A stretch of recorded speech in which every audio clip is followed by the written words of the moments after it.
ഈ സ്റ്റോറി നിങ്ങൾക്ക് ഇഷ്ടപ്പെട്ടാൽ സബ്സ്ക്രൈബ് ചെയ്യുക. അധ്യായം 57. റഫീഖിന്റെ കോളിന് ശേഷം ഐ ഓഫ് ഡാർക്ക് നൈറ്റ് കുറച്ച് ദിവസത്തേക്ക് അടച്ചു പൂട്ടുന്നതാണ് നല്ലതെന്ന് വൈഗയ്ക്ക് തോന്നി. ആര്യനെ പോലും ഇപ്പോഴത്തെ അവസ്ഥയിൽ വൈഗയ്ക്ക് വിശ്വാസമില്ലായിരുന്നു. എങ്കിലും അവളുടെ സുരക്ഷയ്ക്ക് ആര്യന്റെ വിശ്വാസം നേടിയെടുക്കേണ്ടത് വളരെ പ്രധാനമായിരുന്നു. മറുവശത്ത് റഫീഖ് തന്റെ വില്ലയിൽ ദേഷ്യം കൊണ്ട് പ്രാന്ത് പിടിച്ചതുപോലെ നടക്കുകയായിരുന്നു. മുറിയിലെ ഫർണിച്ചറുകളും ഷോപ്പീസുകളും എല്ലാം അയാൾ തകർത്തു. പെയിന്റിങ്ങുകൾ ചുവരുകളിൽ നിന്ന് എടുത്ത് നിലത്തിട്ടു. നാളിതുവരെ അവന്റെ കണ്ണുകളിലേക്ക് നോക്കാനും അവനോട് സംസാരിക്കാനും ആർക്കും ധൈര്യമുണ്ടായിരുന്നില്ല. ഇന്ന് ആ ചെറിയ ബാർ നടത്തുന്ന വൈഗയ്ക്ക് വരെ അവനെ ധിക്കരിക്കാൻ ധൈര്യമുണ്ടായി. അത് അയാൾക്ക് വലിയ അപമാനമായിരുന്നു. അയാൾ ദേഷ്യത്തിൽ ഓരോ സാധനങ്ങളായി തകർത്തുകൊണ്ടിരുന്നു. അപ്പോഴാണ് ആരോ മുറിയിലേക്ക് വന്നത്. അകത്ത് എത്തിയ ഉടനെ അവൻ റഫീഖിനോട് പറഞ്ഞു, "ഏയ്, എന്തിനാ ഇത്ര വിലപിടിപ്പുള്ള സാധനങ്ങളൊക്കെ തകർക്കുന്നത്? ഇങ്ങനെ വെറുതെ ദേഷ്യം പിടിച്ചിട്ട് ഒരു കാര്യമില്ല." എരിയുന്ന കണ്ണുകളോടെ ആ മനുഷ്യനെ റഫീഖ് തിരിഞ്ഞു നോക്കി. അപ്പോൾ തന്റെ മുന്നിൽ രാഹുൽ നിൽക്കുന്നത് കണ്ട് അയാൾ ഞെട്ടിപ്പോയി. മുറിയിലാകെ ചിതറിക്കിടക്കുന്ന പൊട്ടിയ സാധനങ്ങൾ നോക്കിക്കൊണ്ട് റഫീഖിനെ ഓർത്ത് വല്ലാതെ വിഷമിച്ച പോലെ രാഹുൽ നിൽപ്പുണ്ടായിരുന്നു. എന്നാൽ സത്യത്തിൽ ഇതെല്ലാം കണ്ടപ്പോ രാഹുലിന്റെ ഉള്ളിൽ വളരെ സന്തോഷമായിരുന്നു ഉണ്ടായിരുന്നത്. ആര്യനോടുള്ള റഫീഖിന്റെ വെറുപ്പ് കൂടുന്തോറും ആര്യന്റെ വിധി മോശമാകുമെന്ന് അവൻ അറിയാമായിരുന്നു. റൂമിന്റെ അവസ്ഥ കണ്ടപ്പോൾ റഫീഖിന് വീണ്ടും ആര്യനോട് ദേഷ്യം കൂടിയിട്ടുണ്ടെന്ന് രാഹുലിന് മനസ്സിലായി. രാഹുലിനെ കണ്ടതും റഫീഖ് ദേഷ്യം കൊണ്ട് അലറി. "ഈ ആര്യനെ കഷ്ണങ്ങളാക്കി നായ്ക്കൾക്ക് ഇട്ടുകൊടുത്തില്ലെങ്കിൽ എന്റെ പേര് റഫീഖ് എന്നല്ല." രാഹുലിന്റെ കണ്ണുകൾ അപകടകാരിയായ വിഷപ്പാമ്പിനെ പോലെ തിളങ്ങുന്നുണ്ടായിരുന്നു. അവനൊരു പുഞ്ചിരിയോടെ റഫീഖിനോട് പറഞ്ഞു, "എന്നാൽ റഫീഖ് ഭായ്, അതിനിങ്ങനെ ഇവിടെ കിടന്ന് ബഹളം ഉണ്ടാക്കിയിട്ട് ഒരു കാര്യമില്ല. അവനെ മുട്ടുകുത്തിക്കാൻ എന്റെ കയ്യിൽ ഒരു ഐഡിയയുണ്ട്. അവനെ ഒറ്റയടിക്കങ്ങ് കൊന്ന പിന്നെ അവനെ പീഡിപ്പിക്കുന്നതിന്റെ സുഖം എങ്ങനെ കിട്ടും? അവൻ എല്ലാം നശിച്ച് വേദനയോടെ സ്വയം മരിക്കണം. അപ്പോൾ മാത്രമേ നമ്മുടെ പ്രതികാരം പൂർത്തിയാവൂ." ഇത്രയും പറഞ്ഞുകൊണ്ട് രാഹുൽ റഫീഖിന്റെ അടുത്ത് വന്ന് അയാളുടെ ചെവിയിൽ എന്തോ പറയാൻ തുടങ്ങി. രാഹുൽ സംസാരിച്ചുകൊണ്ടിരുന്നപ്പോൾ റഫീഖിന്റെ മുഖത്തെ ഭാവങ്ങൾ മാറിക്കൊണ്ടിരുന്നു. ദേഷ്യത്തിന് പകരം സന്തോഷം അയാളുടെ മുഖത്ത് തെളിഞ്ഞു വരാൻ തുടങ്ങി. രാഹുൽ പറഞ്ഞു തീർന്നപ്പോൾ റഫീഖ് അവന്റെ പിറകിൽ തട്ടിക്കൊണ്ട് പറഞ്ഞു, "നിന്റെ മനസ്സ് കുറുക്കനേക്കാൾ വേഗത്തിലാണല്ലോ നീങ്ങുന്നത്. നീ പറഞ്ഞ ഐഡിയ കൊള്ളാം." രാഹുൽ അതേ പുഞ്ചിരിയോടെ പറഞ്ഞു, "റഫീഖ് ഭായ്, നിങ്ങളുടെ ശത്രു എന്ന എന്റെയും ശത്രുവാണ്. അവനെ ഇങ്ങനെ വിട്ടാ പറ്റില്ല. ഇത്തവണ അവനെ നമ്മൾ എന്തായാലും കൂട്ടും." റഫീഖ് അതേന്ന് തലയാട്ടി. ആര്യൻ ചാർമൂൺ റിസോർട്ടിലെ തന്റെ ഓഫീസിൽ ഇരിക്കുകയായിരുന്നു. അപ്പോൾ അവന്റെ മാനേജർ വന്ന് അവനോട് ചോദിച്ചു, "സർ, സ്റ്റുഡന്റ് കോൺഫറൻസ് നടത്താൻ വേണ്ട കാര്യങ്ങളെല്ലാം പറഞ്ഞതുപോലെ തന്നെ ചെയ്തിട്ടുണ്ട്. ഇപ്പൊ എല്ലാം കഴിഞ്ഞിട്ടുണ്ടാവും. ഇനി എന്തെങ്കിലും വേണ്ടതുണ്ടോ?" കുറച്ച് ദിവസങ്ങൾക്ക് മുമ്പ് പൂജ ആര്യനെ വിളിച്ച് കൊച്ചിക്ക് സമീപമുള്ളൊരു സ്ഥലത്ത് കോളേജ് സ്റ്റുഡൻസിനുള്ള മീറ്റ് സംഘടിപ്പിക്കാൻ ആഗ്രഹിക്കുന്നുവെന്ന് പറഞ്ഞിരുന്നു. ഇതിൽ സ്റ്റുഡൻസ് കൗൺസിൽ വിദ്യാർത്ഥികളുമായി അവരുടെ പ്രശ്നങ്ങളെ കുറിച്ച് സംസാരിക്കും. ഒരുമിച്ചൊരു യാത്രയും ഉണ്ടാവും. ഇതിനു വേണ്ട അറേഞ്ച്മെന്റ്സ് ചെയ്യാൻ പൂജ ആര്യനോട് സഹായം ആവശ്യപ്പെട്ടിരുന്നു. അതിനുവേണ്ട കാര്യങ്ങളെല്ലാം ആര്യൻ അപ്പോൾ തന്നെ മാനേജരോട് പറഞ്ഞേൽപ്പിച്ചിരുന്നു. ഈ കോൺഫറൻസിൽ പങ്കെടുക്കാൻ പൂജ ആര്യനോട് പ്രത്യേകം ആവശ്യപ്പെട്ടിരുന്നുവെങ്കിലും ആര്യൻ തന്റെ പ്രശ്നങ്ങളിൽ കുടുങ്ങിയിരുന്നതിനാൽ പോകാൻ സമയം കിട്ടിയിരുന്നില്ല. ആര്യൻ മാനേജരോട് പറഞ്ഞു, "കോളേജിലെ സ്റ്റുഡൻസ് കൗൺസിൽ ഹെഡ് മിസ് പൂജയുമായി സംസാരിച്ചിട്ട് കാര്യങ്ങൾ ഫൈനൽ ചെയ്തോളൂ. എല്ലാ ആക്ടിവിറ്റികളും കഴിഞ്ഞിട്ടുണ്ടെങ്കിൽ മുഴുവൻ വിദ്യാർത്ഥികളെയും സുരക്ഷിതമായി അവരുടെ വീടുകളിലേക്കോ ഹോസ്റ്റലുകളിലേക്കോ എത്തിക്കണം." മാനേജർ ശരി എന്ന് പറഞ്ഞ് ആര്യന്റെ മുന്നിൽ വെച്ച് തന്നെ പ്രോഗ്രാമിലുള്ള അവരുടെ ഒരു സ്റ്റാഫിന്റെ നമ്പർ ഡയൽ ചെയ്തു. അയാളാണ് പൂജയോടൊപ്പം അവിടെ എല്ലാം കൈകാര്യം ചെയ്തിരുന്നത്. അയാളുമായി കാര്യങ്ങൾ എന്തായി എന്ന് ചോദിക്കുന്നതിനിടയിൽ മാനേജർ പെട്ടെന്ന് പറഞ്ഞു, "നീ എന്തായി പറയുന്നത്? ഇതെങ്ങനെ സംഭവിക്കും?" ആര്യൻ ആശ്ചര്യത്തോടെ മാനേജറെ നോക്കി ചോദിച്ചു, "എന്താണ് സംഭവിച്ചത്?" മാനേജർ എന്തെങ്കിലും പറയുന്നതിന് മുൻപ് ആര്യൻ മുന്നോട്ട് ചെന്ന് അവന്റെ കയ്യിൽ നിന്നും ഫോൺ വാങ്ങി. അപ്പോൾ ആ സ്റ്റാഫ് പറഞ്ഞു, "കൂട്ടത്തിലെ ഒരു ആൺകുട്ടിയെ കാണാതായതുകൊണ്ട് ഞങ്ങൾക്ക് ഇനിയും പോരാൻ സാധിച്ചിട്ടില്ല. എല്ലാവരും അവനെ തിരയുകയാണ്." ആര്യൻ ഫോൺ മാനേജർക്ക് തിരികെ കൊടുത്തു. ഉടനെ തന്നെ അവന്റെ ഫോണിൽ നിന്ന് പൂജയുടെ നമ്പർ ഡയൽ ചെയ്തു. പൂജ ഫോൺ എടുത്ത ഉടനെ ആര്യനോട് പറഞ്ഞു, "ആര്യൻ, ഞാൻ നിന്നെ വിളിക്കാൻ തുടങ്ങായിരുന്നു. നീരവനെ കാണാനില്ല." പൂജയുടെ വാക്കുകൾ കേട്ട ആര്യൻ ഞെട്ടിപ്പോയി. "നീ എന്തായി പറയുന്നത്? നീരവ് എവിടെ പോവാനാണ്? അവൻ അവിടെ എവിടെയെങ്കിലും തന്നെ ഉണ്ടാവും. ടോയ്ലറ്റിലെങ്ങാനും പോയതാവും. നീ ഒന്ന് നോക്ക്." അപ്പോൾ പൂജ പറഞ്ഞു, "കുറച്ചു മുമ്പ് വരെ നീരവ് കൂടെ ഉണ്ടായിരുന്നു. അവൻ എന്റെ കൂടെ വിദ്യാർത്ഥികളുടെ ഒരു ലിസ്റ്റ് ഉണ്ടാക്കുകയും ആരെ ഏത് റൂട്ടിൽ ഇറക്കണമെന്ന് തീരുമാനിക്കുകയും ചെയ്തുകൊണ്ടിരുന്നതാണ്. പിന്നെ 2 മിനിറ്റിനുള്ളിൽ വരാമെന്നും പറഞ്ഞുകൊണ്ട് ഇവിടുന്ന് പോയി. പിന്നെ ഇതുവരെ കണ്ടിട്ടില്ല. ആദ്യം ഞാനും കരുതി അവൻ ടോയ്ലറ്റിൽ പോയതായിരിക്കുമെന്ന്. ഞാൻ 10-15 മിനിറ്റ് കാത്തിരുന്ന് നോക്കി. എന്നിട്ടും കാണാതായപ്പോ അവന്റെ പിന്നാലെ ഒരുത്തനെ അയച്ചു. നീരവ് അവന്റെ ലഗേജും ഫോണും മുറിയിൽ വെച്ചിട്ടുണ്ടെന്ന് അവൻ വന്ന് പറഞ്ഞു. എന്നാൽ നീരവനെ അവിടെ ഒന്നും കണ്ടില്ല. അപ്പോൾ മുതൽ ഞങ്ങൾ എല്ലാവരും അവനെ തിരയുകയാണ്. അവൻ പെട്ടെന്ന് എവിടെ പോയെന്ന് എനിക്ക് മനസ്സിലാവുന്നില്ല." പൂജ പറഞ്ഞത് കേട്ട് ആര്യൻ വളരെ അസ്വസ്ഥനായി. ആദ്യമായാണ് അവന്റെ മനസ്സിൽ ഇത്രയ്ക്ക് പേടി തോന്നുന്നത്. നീരവ് അവന് വളരെ സ്പെഷ്യൽ ആയിരുന്നു. കഴിഞ്ഞ കുറച്ച് ദിവസങ്ങളായി നീരവനോട് സംസാരിക്കാൻ പോലും സമയം കിട്ടാറില്ലായിരുന്നു. എങ്കിലും നീരവ് ആര്യന് പ്രാണനായിരുന്നു. അവൻ പൂജയോട് പറഞ്ഞു, എന്ത് ചെയ്യണമെന്ന് ഞാനൊന്ന് നോക്കട്ടെ. ഫോൺ കട്ട് ചെയ്ത ശേഷം അവൻ തന്റെ മാനേജരോട് പറഞ്ഞു, അവിടെ ക്യാമ്പിന് പോയ എല്ലാ വിദ്യാർത്ഥികളെയും തിരികെ കൊണ്ടുവരിക. ഇനിയൊരു അപകടം ഉണ്ടാവരുത്. അവന്റെ കാര്യം ഞാൻ നോക്കിക്കോളാം. മാനേജർ ആര്യനോട് പറഞ്ഞു, സർ, ഇതാരോ മനഃപൂർവ്വം ചെയ്തതാണെന്ന് തോന്നുന്നുണ്ടല്ലോ. ആര്യൻ അയാളെ നോക്കിക്കൊണ്ട് പറഞ്ഞു, നിങ്ങൾ ഞാൻ പറയുന്ന പോലെ ചെയ്താൽ മതി. കൂടുതൽ കാര്യങ്ങൾ അന്വേഷിക്കാൻ നിൽക്കണ്ട. മാനേജർ വേഗം അവിടെ നിന്നും പോയി. അയാൾ പോയതിനു ശേഷം ആര്യൻ കണ്ണടച്ച് 2 മിനിറ്റ് ഒന്ന് ആലോചിച്ചു. ഇന്നവൻ ആദ്യമായി പൂജയെ വരെ സംശയിച്ചു. അവളുടെ ശബ്ദം കേട്ടിട്ട് അവൾ എന്തൊക്കെയോ മറച്ചു വെക്കുന്നത് പോലെ അവന് തോന്നി. ഒരുപക്ഷെ ആരെങ്കിലും അവളെ ഭീഷണിപ്പെടുത്തിയതാവുമോ? എത്ര പെട്ടെന്നാണ് നീരവ് അവളുടെ കൺമുന്നിൽ നിന്നും അപ്രത്യക്ഷനായത്. പക്ഷെ ഇതൊന്നും ആലോചിച്ച് നിൽക്കാനുള്ള സമയമല്ല ഇത്. നീരവിനെ എത്രയും പെട്ടെന്ന് കണ്ടെത്തണം. ആര്യൻ ഉടനെ മാഗിയെ വിളിച്ചു. എത്രയും വേഗം ലക്ഷ്മിയെ കൂട്ടി ഇവിടേക്ക് വരൂ. കുറച്ചു കഴിഞ്ഞപ്പോൾ മാഗിയും ലക്ഷ്മിയും അവന്റെ മുറിയിലെത്തി. മുറിയിൽ കയറിയപ്പോൾ തന്നെ വളരെ ഗുരുതരമായ എന്തോ സംഭവിച്ചിട്ടുണ്ടെന്ന് മാഗിക്ക് മനസ്സിലായി. അവളെ കണ്ടയുടൻ ആര്യൻ പറഞ്ഞു, മാഗി, നീരവനെ കാണാനില്ല. സ്റ്റുഡന്റ് കൗൺസിൽ ചില വിദ്യാർത്ഥികളുമായി ഒരു മീറ്റ് സംഘടിപ്പിച്ചിരുന്നു. പൂജ എന്നെ വിളിച്ച് അറേഞ്ച്മെന്റ്സ് എല്ലാം ചെയ്യാൻ പറഞ്ഞിരുന്നു. നീരവും അവരുടെ കൂടെ പോയിരുന്നു. അവന്റെ ഫോണും ലഗേജും എല്ലാം അവിടെയുണ്ടെന്നും എന്നാൽ നീരവനെ അവിടെയൊന്നും കാണാനില്ല എന്നും പറഞ്ഞുകൊണ്ട് പൂജ വിളിച്ചിരുന്നു. ഇത് റഫീഖിന്റെ പണിയാണോ എന്ന് എനിക്ക് നല്ല സംശയമുണ്ട്. എന്നോട് പ്രതികാരം ചെയ്യാനാവും അവൻ ഈ പണി കാണിച്ചത്. ഈ ഗൂഢാലോചനയിൽ രാഹുലിനും പങ്കുണ്ടാവും. ഇത്തരം വൃത്തികെട്ട കളികൾ അവന്റെ മനസ്സിലേ വരൂ. മാഗി ആര്യനോട് ചോദിച്ചു, ഞങ്ങളിപ്പോ എന്താണ് ചെയ്യേണ്ടത്? ആര്യൻ പറഞ്ഞു, ഹെലികോപ്റ്ററുകൾക്കും മറ്റ് തിരച്ചിൽ സംഘങ്ങൾക്കും വേണ്ട കാര്യങ്ങളെല്ലാം ചെയ്യുക. ആ സ്ഥലത്തിന്റെ എല്ലാ മുക്കിലും മൂലയിലും നമ്മുടെ ആളുകൾ ഉണ്ടായിരിക്കണം. അവനെ കണ്ടെത്താൻ നിങ്ങൾക്ക് എന്ത് വേണമെങ്കിലും ചെയ്യാം. പക്ഷെ എനിക്ക് നീരവിന് തിരികെ വേണം, എന്ത് വില കൊടുത്തും. മാഗി അതേ എന്ന് തലയാട്ടി. എന്നിട്ട് ലക്ഷ്മിയുടെ കൂടെ പുറത്തേക്ക് പോയി. ആര്യനും ഓഫീസ് മുറിയിൽ നിന്നിറങ്ങി വേഗം വിഷ്ണുവിന്റെ കമ്പ്യൂട്ടർ റൂമിലേക്ക് പോയി. ആര്യൻ അവിടെ എത്തിയ ഉടനെ വിഷ്ണുവിനോട് പറഞ്ഞു, വിഷ്ണു, നീരവിനെ കാണാനില്ല. കോളേജിൽ നിന്നും സ്റ്റുഡൻസിന്റെ കൂടെ ഒരു പ്രോഗ്രാമിന് പോയതായിരുന്നു. അവർ ഇന്ന് തിരിച്ചെത്തേണ്ടതായിരുന്നു. എന്നാൽ പെട്ടെന്ന് അവനെ കാണാതായി. അവന്റെ ഫോണും ലഗേജും എല്ലാം അവിടെയുണ്ട്. പക്ഷെ അവൻ എവിടെയെന്ന് അറിയില്ല. നിനക്ക് അവനെ കണ്ടെത്താൻ സാധിക്കുമോ? ആര്യൻ അവന് ലൊക്കേഷൻ കൊടുത്തു. വിഷ്ണുവിന്റെ മുഖത്ത് ടെൻഷൻ നിറഞ്ഞു. അവൻ ആര്യനോട് പറഞ്ഞു, ആര്യൻ, എനിക്ക് അറിയാവുന്നിടത്തോളം ആ ഏരിയയിൽ CCTV ക്യാമറ ഇല്ല. പിന്നെ അവൻ ഫോൺ അവിടെ വെച്ച് പോയെന്നല്ലേ നീ പറഞ്ഞത്? ഈ 2 കാര്യങ്ങളും ഇല്ലാത്തതിനാൽ അവനെ കണ്ടെത്താൻ കഴിയില്ല ബ്രോ. ആര്യൻ വളരെ അസ്വസ്ഥനായി വിഷ്ണുവിനോട് പറഞ്ഞു, വിഷ്ണു, എന്തെങ്കിലും ചെയ്യേ. എന്തെങ്കിലും വഴിയുണ്ടെങ്കിൽ അത് പറയ്. നമുക്ക് അവനെ കണ്ടെത്തണം. വിഷ്ണു അല്പനേരം ആലോചിച്ചിട്ട് പറഞ്ഞു, ഞാൻ സാറ്റലൈറ്റ് വഴി ഒന്ന് സെർച്ച് ചെയ്യാൻ ശ്രമിച്ചു നോക്കാം. ഫേസ് ഡിറ്റക്ഷൻ ഫീച്ചറിലൂടെ നമുക്ക് അവന്റെ ലൊക്കേഷൻ കണ്ടെത്താം. എന്നാൽ ആര്യൻ, ഇതുവഴി ആളെ കണ്ടെത്താനുള്ള സാധ്യത വളരെ കുറവാണ്. കാരണം അവനെ തട്ടിക്കൊണ്ടു പോയിട്ടുണ്ടെങ്കിൽ തീർച്ചയായും അവരവന്റെ മുഖം മറിച്ചിട്ടുണ്ടാവും. അതുപോലെ അവൻ തുറന്ന സ്ഥലത്തല്ലാതെ കെട്ടിടത്തിലോ കാറിലോ ഒക്കെ ആണെങ്കിലും അവനെ കണ്ടെത്തുന്നത് ഇതുവഴി ബുദ്ധിമുട്ടാണ്. വിഷ്ണുവിന്റെ വാക്കുകൾക്ക് മറുപടി പറയാതെ അവൻ ടെൻഷനോടെ പുറത്തേക്ക് പോയി. ആര്യൻ ഓഫീസിൽ തിരിച്ചെത്തിയപ്പോൾ മാഗിയും ലക്ഷ്മിയും അവിടെ ഉണ്ടായിരുന്നു. ആര്യൻ മാഗിയോട് പറഞ്ഞു, നിങ്ങൾ ഇപ്പോൾ തന്നെ പുറപ്പെട്ടോളൂ. നിങ്ങൾക്ക് ആവശ്യമെന്ന് തോന്നുന്നത് എന്തും ചെയ്യുക. എത്ര പേരെ വേണമെങ്കിലും കൂട്ടിക്കോളൂ. ഞാനും അങ്ങോട്ടേക്ക് എത്തിക്കോളാം. ഒട്ടും വൈകണ്ട. ഏതാനും മണിക്കൂറുകൾക്കുള്ളിൽ എല്ലാവരും ആ സ്ഥലത്തെത്തി. നീരവിനെ കാണാതായ സ്ഥലം മുഴുവൻ മാഗി പോയി പരിശോധിച്ചു. എന്നാൽ അവിടെ നിന്ന് ഒരു സൂചനയും ലഭിച്ചില്ല. മാഗി ആര്യനോട് പറഞ്ഞു, ഇവിടെ ധാരാളം ആളുകൾ ഉണ്ടായിരുന്നതിനാൽ ഒരുപാട് കാൽപ്പാടുകൾ കാണുന്നുണ്ട്. അതിൽ നിന്നും ഒരു തെളിവും കിട്ടിയില്ല. ഹെലികോപ്റ്ററുകൾ ചുറ്റുപാടും തിരയുന്നുണ്ട്. എന്തെങ്കിലും കിട്ടുമോ നോക്കട്ടെ. മാഗിയുടെ മുഖത്തും നല്ല ടെൻഷൻ കാണാമായിരുന്നു. അർജുൻ ജാൻവിയെ തട്ടിക്കൊണ്ടു പോയപ്പോൾ അവൻ ഒരുപാട് അടയാളങ്ങൾ അവശേഷിപ്പിച്ചിരുന്നു.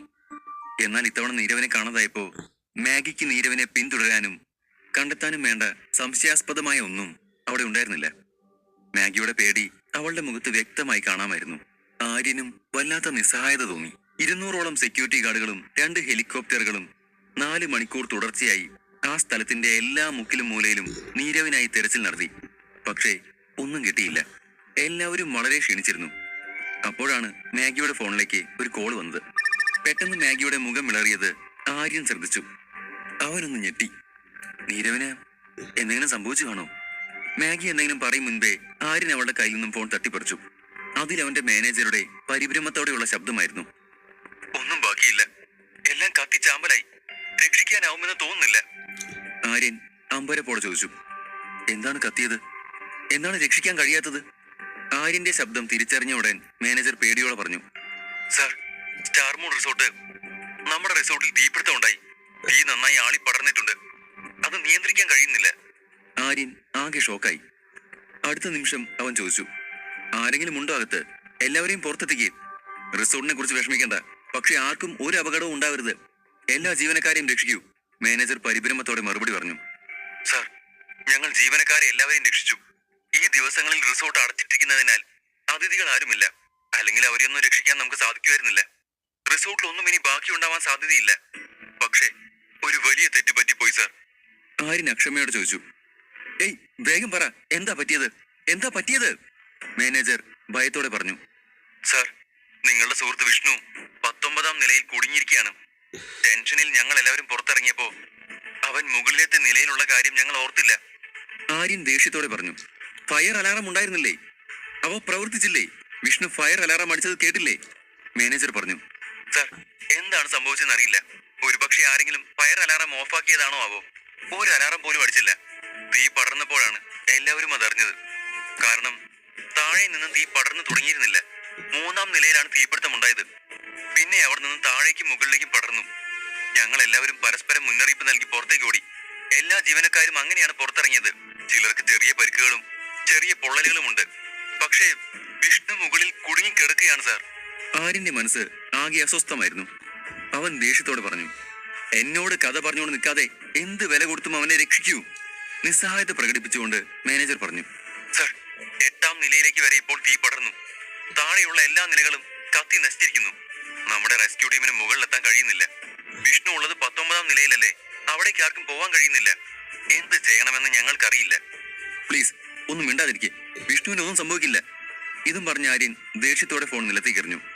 അടുത്ത നിമിഷം അവൻ ഉറക്കെ മാഗിയോട് പറഞ്ഞു, വേഗം ഹെലികോപ്റ്റർ കൊണ്ടുവരാൻ പറ. നീരവനെ തിരയാൻ 2 ഹെലികോപ്റ്ററുകൾ അവിടെ ഉണ്ടായിരുന്നത് കൊണ്ട് ഏതാനും മിനിറ്റുകൾക്കുള്ളിൽ ഒരു ഹെലികോപ്റ്റർ ആര്യനടുത്തെത്തി. അവൻ ഹെലികോപ്റ്ററിൽ കയറിയ ഉടനെ പൈലറ്റിനോട് ആക്രോശിച്ചു, വേഗം സ്റ്റാർ മൂൺ റിസോർട്ടിലേക്ക് പോകൂ, പെട്ടെന്ന് തന്നെ. മാഗിയും അവന്റെ പിന്നാലെ ഓടി ഹെലികോപ്റ്ററിൽ കയറി. ഹെലികോപ്റ്റർ പറന്നുയർന്നു. അപ്പോഴെല്ലാം ആര്യൻ വിഷ്ണുവിനെ ഫോൺ വിളിക്കുന്നുണ്ടായിരുന്നു. പക്ഷെ ഫോൺ റിങ് ചെയ്തതല്ലാതെ അവൻ കോൾ എടുത്തില്ല. ഓരോ നിമിഷം കഴിയും തോറും ആര്യന്റെ ടെൻഷൻ കൂടിക്കൊണ്ടിരുന്നു. ആര്യന് വിഷ്ണുവിനെ കുറിച്ച് ഓർത്ത് സങ്കടം വന്നു. അവൻ തന്റെ രഹസ്യാന്വേഷണ സംവിധാനത്തിന്റെ നട്ടെല്ല് മാത്രമല്ല, തന്നെ വലിയ കാര്യവുമാണ്. ആര്യൻ പൈലറ്റിനോട് അലറി, ഒന്ന് പെട്ടെന്ന് പോകൂ. ആര്യൻ എത്തുന്നതിന് മുൻപായി വിഷ്ണുവിന് എന്തെങ്കിലും സംഭവിക്കുമോ? നീരവ് എവിടെ? അധ്യായം 58. റിസോർട്ടിൽ തീപിടുത്തമുണ്ടായെന്നും വിഷ്ണു 19ാം നിലയിൽ കുടുങ്ങിക്കിടക്കുകയാണെന്നും മാനേജർ ഫോണിൽ വിളിച്ചറിയിച്ചതോടെ ആര്യൻ ആകെ ഭയന്നു. നീരവിനെ തെരഞ്ഞു പോയതായിരുന്ന ആര്യൻ അവിടുത്തെ കാര്യങ്ങളെല്ലാം അറേഞ്ച് ചെയ്തതിനു ശേഷം തിരികെ കൊച്ചിയിലെ റിസോർട്ടിലേക്ക് ഹെലികോപ്റ്ററിൽ തിരിച്ചു. പോകുന്ന വഴിക്കെല്ലാം അവൻ വിഷ്ണുവിനെ വിളിക്കുന്നുണ്ടായിരുന്നു. എങ്കിലും അതിന് മറുപടി ഒന്നും ലഭിച്ചിരുന്നില്ല. എന്തെങ്കിലും അരുതാത്തത് സംഭവിക്കുമോ എന്ന പേടിയിൽ ആര്യന്റെ ഹൃദയം അതിവേഗം മിടിച്ചുകൊണ്ടിരുന്നു. അവൻ വീണ്ടും വിഷ്ണുവിന്റെ നമ്പറിലേക്ക് വിളിച്ചു. ഇത്തവണ അവൻ ചുമച്ചുകൊണ്ട് ഫോൺ എടുത്തു. എന്നിട്ട് വളരെ ക്ഷീണിച്ച ശബ്ദത്തിൽ പറഞ്ഞു, ഞാൻ ഹോട്ടലിലെ ഓട്ടോമാറ്റിക് ഫയർ എക്സ്റ്റിംഗ്വിഷർ നന്നാക്കാൻ ശ്രമിച്ചുകൊണ്ടിരിക്കുകയാണ്. ഇതിൽ ആരോ എന്തോ ചെയ്തിട്ടുണ്ട് എന്നത് എനിക്ക് ഉറപ്പാണ് ആര്യൻ. വിഷ്ണുവിന്റെ വാക്കുകൾ കേട്ട ആര്യൻ ഞെട്ടി. റിസോർട്ട് മുഴുവൻ കത്തി അമരുമ്പോഴും വിഷ്ണു തന്റെ ജീവനെക്കുറിച്ച് ഓർക്കുന്നില്ല. റിസോർട്ടിനെ രക്ഷിക്കാനാണ് അവൻ ഇപ്പോഴും ശ്രമിക്കുന്നത്. അവന്റെ ഡെഡിക്കേഷൻ ആരെയും അത്ഭുതപ്പെടുത്തുന്നതായിരുന്നു. വിഷ്ണുവിന് തന്നോട് ഇത്രത്തോളം ആത്മാർത്ഥത ഉണ്ടായിരുന്നു എന്നത് ആര്യനെ അമ്പരപ്പിച്ചു. ഹെലികോപ്റ്ററിന്റെ ശബ്ദം വളരെ കൂടുതലായിരുന്നതിനാൽ ആര്യൻ ഉറക്കെയാണ് സംസാരിക്കുന്നത്. അവൻ പരിഭ്രാന്തിയോടെ വിഷ്ണുവിനോട് പറഞ്ഞു, ഡാ, ഈ സമയത്ത് നീ അതിനൊന്നും നിൽക്കല്ലേ. എത്രയും പെട്ടെന്ന് റിസോർട്ടിന് മുകളിലേക്ക് ഓടിക്കോ. താഴെ നിന്ന് മുകളിലേക്ക് തീ പടരുന്നുണ്ട്. നിന്റെ ഫ്ലോറിലേക്ക് അത് ഇപ്പോൾ തന്നെ എത്തും. നീ എത്രയും പെട്ടെന്ന് റൂഫിലെത്താൻ നോക്ക്. ബാക്കിയെല്ലാം അവിടെ ഇട്ടേക്ക്. വിഷ്ണുവിന്റെ അടുത്തേക്ക് തീ എത്തിയിരുന്നില്ലെങ്കിലും അവിടെ ഒന്നാകെ പുക നിറഞ്ഞിരുന്നത് കൊണ്ട് അവന് നന്നായി ശ്വാസം മുട്ടുന്നുണ്ടായിരുന്നു. എങ്കിലും അവൻ മുഖത്തൊരു ടവൽ വെച്ച് സിസ്റ്റം ശരിയാക്കാൻ ശ്രമിച്ചുകൊണ്ടിരുന്നു. വിഷ്ണു ചുമച്ചുകൊണ്ട് ആര്യനോട് പറഞ്ഞു, ആര്യൻ, ഈ തീ പെട്ടെന്നുണ്ടായതല്ല. ആരോ മനഃപൂർവ്വം ഉണ്ടാക്കിയത് തന്നെയാണ്. ആദ്യം ഓട്ടോമാറ്റിക് ഫയർ എക്സ്റ്റിംഗ്വിഷൻ സിസ്റ്റം കേടാക്കി. പിന്നീടാണ് തീ കത്തിച്ചത്. എനിക്ക് നീ ഒരു 5 മിനിറ്റ് കൂടി തന്നാ മതി. ഞാൻ ഈ സിസ്റ്റം ശരിയാക്കി തരാം. അല്ലെങ്കിൽ ഈ റിസോർട്ട് മുഴുവൻ ചാരമായി പോകും. അപ്പോൾ ആര്യൻ വീണ്ടും പറഞ്ഞു, വിഷ്ണു, ദൈവത്തെ ഓർത്ത് നീ ഞാൻ പറയുന്നത് കേക്ക്. റിസോർട്ടും അതിലുള്ളതും എല്ലാം കത്തി നശിക്കട്ടെ. ഞാനതൊന്നും കാര്യമാക്കുന്നില്ല. പക്ഷെ നിനക്ക് എന്തെങ്കിലും സംഭവിച്ചാ അതെനിക്ക് സഹിക്കില്ല. പ്ലീസ്, നീ അതെല്ലാം അവിടെ ഇട്ട് കഴിയുന്നത്ര വേഗത്തിൽ മുകളിലെ റൂഫിലേക്ക് പോകൂ.